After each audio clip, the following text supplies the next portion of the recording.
Hello everybody, this is JT Productions. Welcome back to another preview and prediction video. Today I'll be doing the Georgia State Panthers. Let's go. Last season, Georgia State went 8-5, 6-2 in the Sun Belt, with their only two Sun Belt losses being against Louisiana and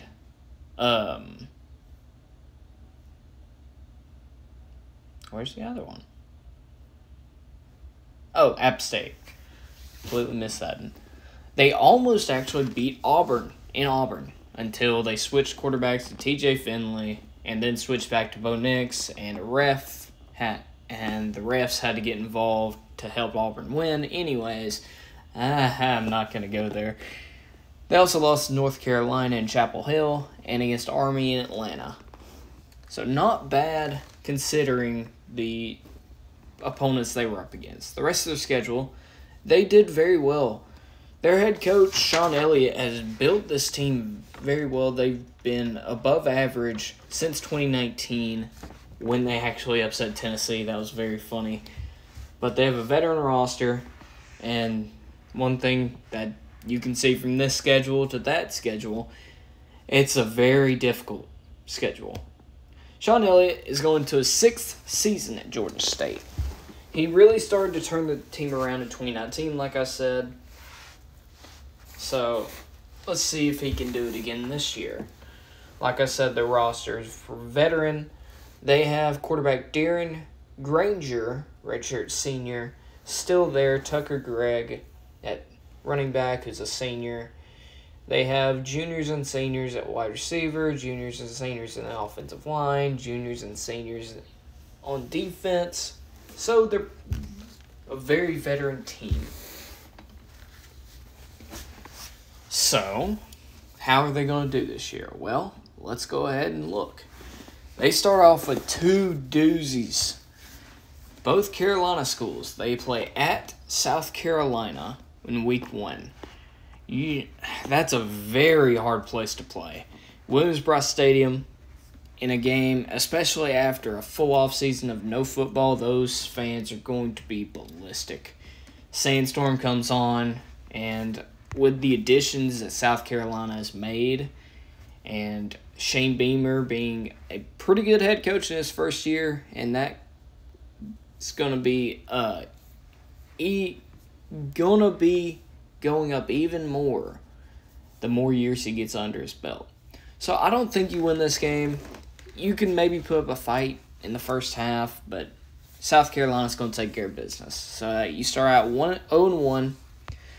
Then you come back home to play North Carolina. This is pretty rare when you have a Power 5 opponent coming on the road to a Group of 5 opponent like this. North Carolina comes to your house. North Carolina, Mac Brown, he's kind of, after a couple of years when he had Sam Howell and everything after 2020, he very much underutilized them last year.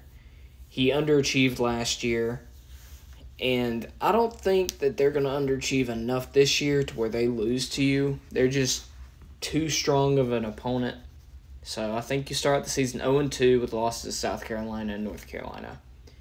Then you play Charlotte. Charlotte, they should be a decent opponent, but I think Sean Elliott's going to get the win against the 49ers. So you get your first win, you're 1-2, then you play another difficult Carolina school. The only difference is they're in your conference. Coastal Carolina comes to town after last season, you beating them, I believe, 40-22.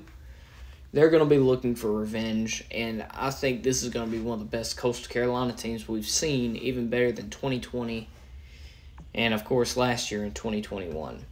I think you take another L to go to 1-3. Then you go on the road to West Point to take on Army. Your non-conference schedule is brutal, dude. Like, oh my goodness. You did not give you any favors. So I'm going to say it again. You're going to lose to Army. Army is a much more talented team than you, in my opinion. They like to slow the game down, go at their pace, and they're going to be able to do that, I think. So, just like they did last year. So you drop to 1-4. Then you play your in-state rival, Georgia Southern, and I think you get a big win. Georgia Southern under new head coach Clay Helton. They're nowhere near where they need to be, so I think you get the win there. You're 2-4 going into your bye week before playing another very tough opponent at Appalachian State. Appalachian State is one of the premier programs in the Sun Belt. They're going to be a double-digit win team. I don't think you're going to be able to win in Boone. So, you drop this one. You're 2-5? Yeah, 2-5. Then you play two newcomers in a row. Old Dominion comes to your house, and then Southern Miss, you have to go to Hattiesburg.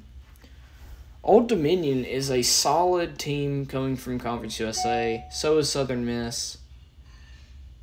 So, these are going to be difficult games. However, I do think you win both of them.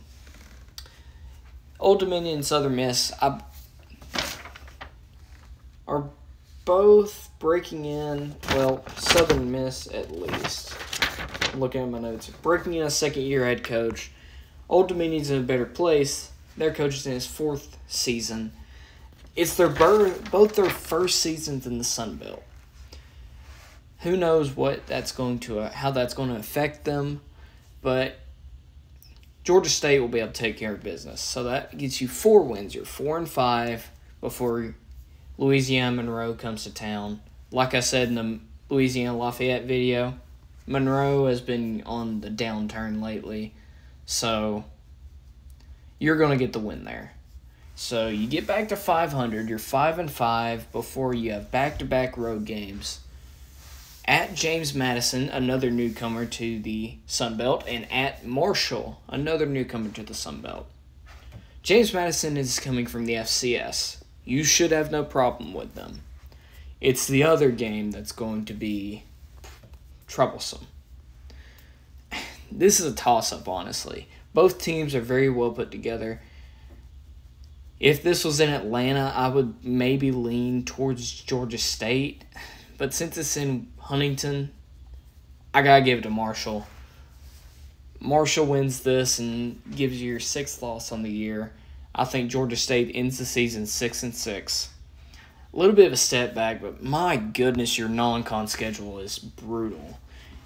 And also having to play Coastal Carolina and App State. If you had gone and scheduled 3 FCS teams, you would be 9-3. But you went and scheduled 2 Power 5 schools and 1 independent, so that's your own fault. Anyways, thank you all so much for watching. I hope you all enjoyed. Let me know what you would have done different in any of these prediction videos. So anyways, have a great day and go Dogs.